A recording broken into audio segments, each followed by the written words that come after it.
Seterusnya saya menyebut Yang Berhormat kawasan Sungkai. Dengan izin, Datuk Timbalan Speaker yang dipertua, terlebih dahulu ingin saya merakamkan setinggi-tinggi terima kasih kerana mengizinkan saya mengambil bahagian ke atas teks ucapan Duli Yang Maha Mulia Paduka Sri Sultan Perak.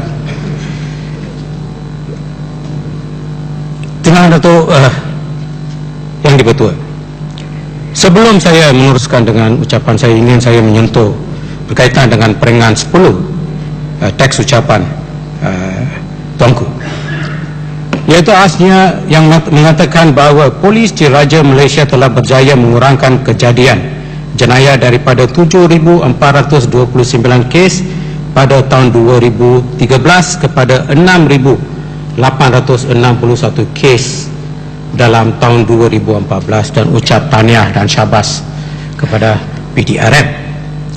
Namun demikian, Datuk Timbalan Speaker, satu kejadian yang agak sedih telah berlaku di pintu masuk Dewan pada pagi ini, di mana sekumpulan lelaki dalam 50-60 orang telah berkumpul di situ sejak 8:30 pagi dan menunggu untuk ahli-ahli Dewan Undangan Negeri, dan telah sasarkan sekumpulan ahli Dewan Undangan Negeri. Yang jadi mangsanya adalah adun daripada Mengelumbu, seorang wanita. Kereta beliau dikepung, ditendang, diugut, kata-kata kesat telah digunakan terhadap seorang wanita.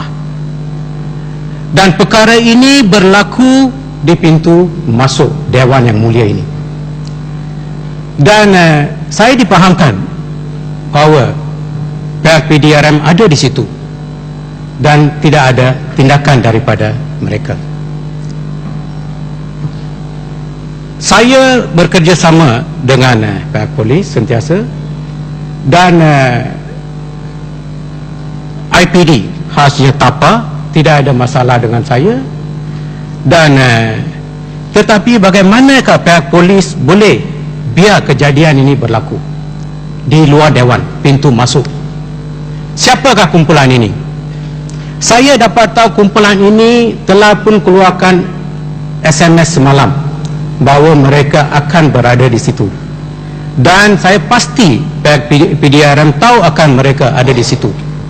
Tetapi kenapakah tindakan tidak diambil? Dan saya pohon kepada Dewan Yang Mulia ini supaya meminta pihak polis atau PDRM, kita ada wakil di sini, untuk menyerahkan satu laporan berkaitan dengan kejadian ini esok. Dan saya percaya Dewan ini akan umumkan tentang tindakan yang diambil. Kalau ini boleh berlaku kepada seorang ahli Dewan Undangan Negeri, besok boleh berlaku kepada Yang Amat Berhormat Menteri Besar, boleh berlaku kepada Speaker. Datuk Timbalan Speaker, yang perkara yang kedua adalah apabila kita menerima notis untuk menghantar soalan lisan dan bertulis, kami pun hantar dalam masa yang ditetapkan. Tetapi biasanya soalan yang ingin dijawab oleh pihak kerajaan akan disenaraikan dalam 8 soalan atau 9 soalan, sebab kita tahu selepas 10 soalan tidak akan dijawab dalam 1 jam. Dan satu soalan penting saya telah disenaraikan pada hari ini, iaitu soalan nombor 12.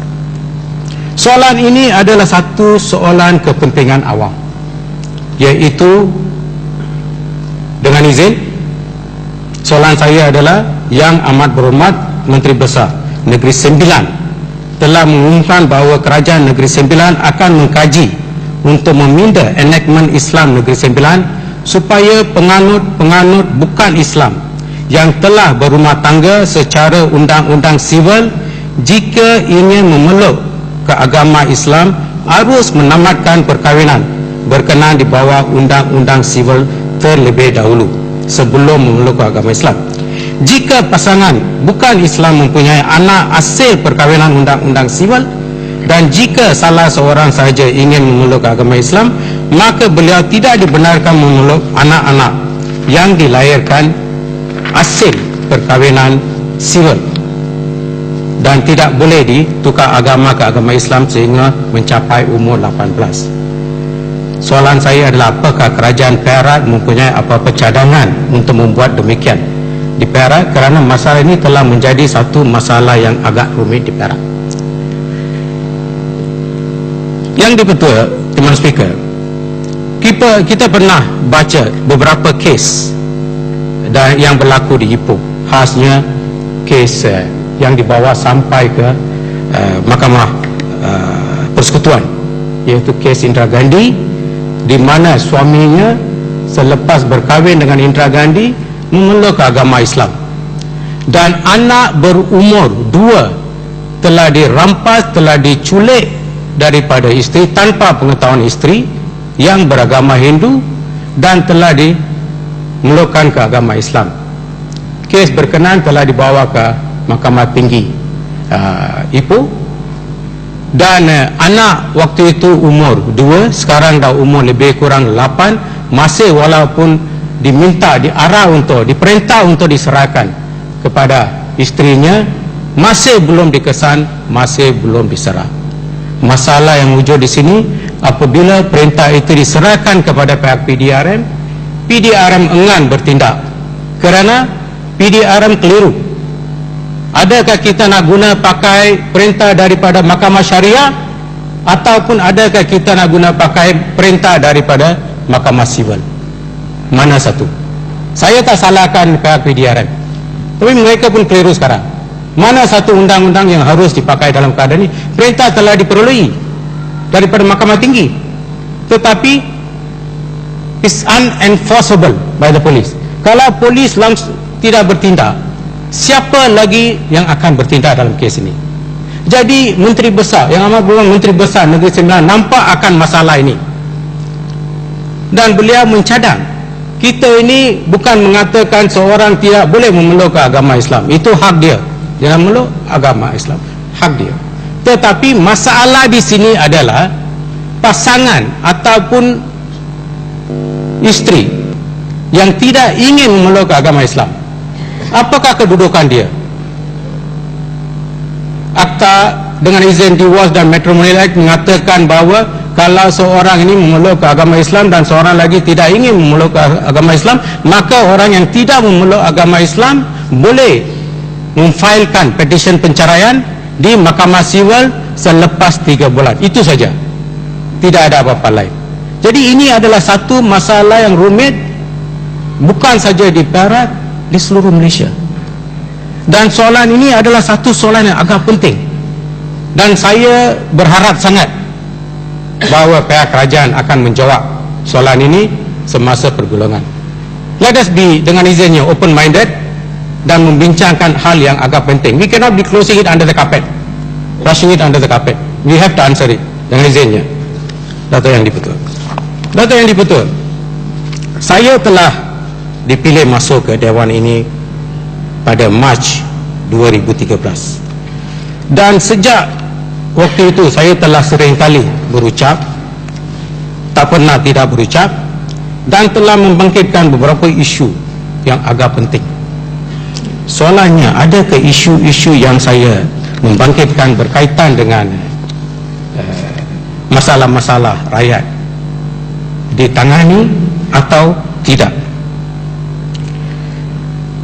Tuan Kruz masa dalam teks ucapan di Perengan 32 mengatakan berkaitan dengan gagasan satu Malaysia, iaitu memastikan konsep rakyat didahulukan, pencapaian diutamakan, di mana segala dasar perancangan dan pelaksanaan wajiblah mengambil ingatan bahawa rakyat jelata, terutama di kalangan yang berada dalam kategori miskin dan berpendapatan rendah, merupakan konstituen yang paling perlu diberikan pembelaan dan mendapat pertolongan kerajaan dari segi perkhidmatan sosial, kebajikan, kesihatan dan perumahan. Soalan yang ingin saya kemukakan di sini adalah, adakah benar pihak kerajaan mematuhi prinsip ini? Saya ingin kemukakan beberapa contoh dan perkara yang saya telah seringkali membangkitkan dalam Dewan Yang Mulia ini. Ke kawasan Tapa telah ukur sebidang tanah dan kononnya untuk sekolah Tamil ini baru nak buat ukuran. Jadi apakah status pembinaan sekolah jenis kebangsaan Tamil Pangko? Dan Pangko adalah kawasan yang amat berhormat Menteri Besar sendiri. Dan juga begitu juga dengan sekolah jenis kebangsaan Tamil Gunung Rapat. Kerajaan juga telah mengenal pasti sebidang tanah dan telah mendirikan papan tanda mengatakan bahawa akan binanya sekolah Tamil di atas tapak tersebut. Ini adalah sebelum PU ke-13. Namun demikian, sehingga hari ini tidak ada tanda-tanda pembinaan sekolah berkenaan. Oleh yang demikian, ingin saya mendapat penjelasan daripada pihak kerajaan, bilakah sekolah jenis kebangsaan Tamil Gunung Rapat akan mula dibina atas tanah yang telah dikenal pastikan untuk sekolah berkenaan. Berkaitan dengan pekerja-pekerja swasta, isu ini juga sering kali saya bangkitkan di Dewan Mulia ini sebelum ini.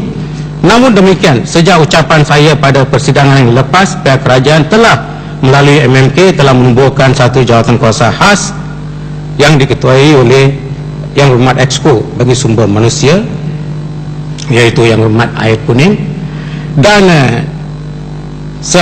selaku seorang wakil dalam jawatan kuasa ini, kami telah mengadakan mesyuarat dan itu adalah satu yang perangsangkan dan beberapa isu telah berbincang dalam mesyuarat berkenaan, dan saya percaya kita akan dapat bekerjasama lah demi kebaikan pekerja sebanyak lebih kurang 800,000 pekerja. Tapi yang sedih sekali adalah apabila hari ini pengumuman dibuat bahawa telah dimelaksanakan GST. Gaji minima pekerja swasta adalah RM900, tidak dinaik-naikkan, tetapi dikenakan GST. Jadi beban ini harus ditanggung oleh pekerja-pekerja swasta. Dan di antara 2.5 juta penduduk di Perak, 800,000 adalah pekerja swasta. Dan saya tidak tahu apa kerajaan akan buat untuk mereka. Kedua adalah kaki tangan awam. Datuk Timbalan Speaker, saya difahamkan bahawa adanya di antara kaki tangan awam yang kaki tangan awam kontrak dan yang kerja sambilan, kaki tangan sambilan. Dan ini berlaku, kita tidak tahu angka di kaki tangan kerajaan yang masih dalam letak di bawah sebagai kaki tangan sambilan dan kontrak. Tetapi ini adalah satu yang kita tidak boleh terima, sebab tidak ada dengan izinnya security of employment. Sebab bila-bila masa boleh ditamatkan, khasnya di PBT. Saya dapat tahu tiap-tiap PBT mengupah kaki tangan secara kontrak dan sambilan. Kalau mereka dah berkhidmat di situ selama 5 tahun, 6 tahun sebagai kontrak, apakah salahnya menyerapkan mereka kepada jawatan tetap? Mungkin pihak kerajaan dapat memberi satu jawapan dengan angka berapakah kaki tangan kontrak yang masih bekerja di seluruh Malaysia. Saya dipahamkan ada lebih kurang 40,000 kaki tangan kontrak dan sambilan masih bekerja, dan lebih kurang 10 tahun masih sebagai kaki tangan kontrak dan sambilan. Jadi ini adalah satu isu yang penting kerana ini melanggari perkara 5-1 Perlembagaan Persekutuan. Dan juga peluang kepada OKT. Dalam teks ucapan Tuanku Peringatan 38, Tuanku telah menyentuh tentang keutamaan kepada OKU. Soalan saya adalah, berapakah OKU yang telah daftar di bawah Jabatan Kebajikan, dan berapakah yang telah diserap masuk ke perkhidmatan awam? Apakah tindakan-tindakan kerajaan untuk memastikan bahawa pihak swasta tidak menganiayakan mereka dan mengambil mereka untuk bekerja? Ada kerja-kerja yang mereka boleh melakukan, seperti cashier di Plus dengan Plus. Saya percaya Plus tak ambil seorang pun OKU untuk kerja sebagai cashier. Duduk, bagi tiket, angkat wang, itu saja. Kerja itu boleh dilakukan oleh OKU. Tetapi kenapa tak tawarkan kepada OKU? Apakah perlunya kita mengubalkan undang-undang untuk memastikan bahawa OKU tidak didiskriminasikan atau dianiayakan? Jadi saya ingin tahu angka OKU yang telah didaftar dan kerja dengan perkhidmatan awam buat masa ini. Datuk Timbalan Speaker, berkaitan dengan pelabuhan asing, seringkali kita dengar yang amat berhormat dengan rombongan pergi ke luar negeri, kononnya untuk membawa pelabur-pelabur asing masuk melabur. Tetapi ada kawasan-kawasan tertentu saja yang dapat pelabur-pelabur ini. Macam kawasan Sungai. Saya tak nampak apa-apa pembangunan di Sungai. Saya percaya rakan saya, Slim pun akan setuju dengan saya. Slim pun kurangnya. Begitu juga dengan Berang, begitu juga dengan Cendriang, begitu juga dengan Air Kuning. Kawasan-kawasan ini. Tetapi kawasan Manjung, kawasan Sitiawan, sebahagian dari kawasan Kinta Valley tidak ada masalah. Tetapi kawasan-kawasan seperti ini yang saya nampak di Tanjung Malim, yang adanya adalah Pro 2 20 tahun dahulu. Tapi yang pelabur baru tidak ada. Jadi manakah anak muda kita nak pergi selepas tingkatan 5? Mana mereka nak pergi? Terpaksa berhijrah ke Kelang Valley. Jadi kenapa kita tak bawa pelabur-pelabur masuk ke kawasan-kawasan seperti ini? Saya hairan, baru-baru ini saya baca surat khabar Tamil 2 minggu yang lepas, yang amat berhormat Menteri Besar kita telah melawat Tamil Nadu di India Selatan, Tamil Nadu, 2 negeri beliau melawat. Saya tak tahu Timbalan Speaker ada pergi atau tidak dalam rombongan itu, tapi Datuk Seri Speaker ada bersama-sama dengan yang amat berhormat, telah pergi, dapat galung dan sebagainya oleh Ketua Menteri Tamil Nadu Panneerselvam, dan Tamil Nadu adalah parti pembangkang dengan BJP, Modi, pembangkang Tamil Nadu, tapi dapat melawat satu negeri pembangkang di Tamil Nadu. Apakah tujuannya? Adakah melawat semata-mata melawat, ataupun melawat untuk membawa pelabuhan di sini, investment? Dan juga selepas melawat Tamil Nadu, pergi ke Hyderabad, jumpa dengan Ketua Menteri Hyderabad pula. Jadi ingin saya dapat penjelasan daripada kerajaan, apakah keuntungan daripada yang negeri lain saya tidak tahu, Eropah semua saya tidak tahu. Tamil Nadu sebab keluar dari surat khabar Tamil besar-besar dengan macam-macam pakaian kita punya MB, macam Sami juga pakai galung dan sebagainya. Jadi tolong terangkan apakah inisiatif pihak kerajaan untuk menarik masuk pelabur-pelabur di kawasan-kawasan seperti Sungai, sebab masih ada ramai penganggur di situ. Dan ada 1 minit lagi, Ahmad. Boleh pendekkan ucapan. Berkaitan dengan sektor pertanian, teks ucapan tuanku juga telah menyentuh tentang sektor pertanian, dan seringkali tuanku tidak melepas menyentuh sektor ini. Tetapi saya, tiap-tiap ahli Dewan Undangan Negeri pun telah menyentuh perkara ini, dan masalah di sini adalah masalah tanah. Kawasan Sungai, kawasan Slim, kawasan Berang pun ada satu kawasan pertanian. Ada lebih kurang 65% daripada penduduk di kawasan ini adalah petani. Tetapi yang rakan-rakan saya akan bersetuju dengan saya bahawa petani-petani ini tidak memiliki tanah. Mereka merokai tanah kerajaan. Sampainya satu hari pihak ketiga masuk, halau mereka keluar. Nombor 1. Kedua, tauke pasir. Loket diberi kepada tauke pasir, tiba-tiba pula Tauke Pasir masuk, menolak pokok-pokok, ambil pasir. Jadi macam mana kita nak meningkatkan sektor pertanian ini? Jadi harap memberi jawapan, dan saya pun dah tunggu dah 7 tahun tidak dapat jawapan untuk ini. Dan satu lagi di kawasan saya adalah Itu lagi saya mak sebab masa tu. Yang hanya satu perkara yang mak bangkit, lepas tu yang mak kena tamat ke ucapan.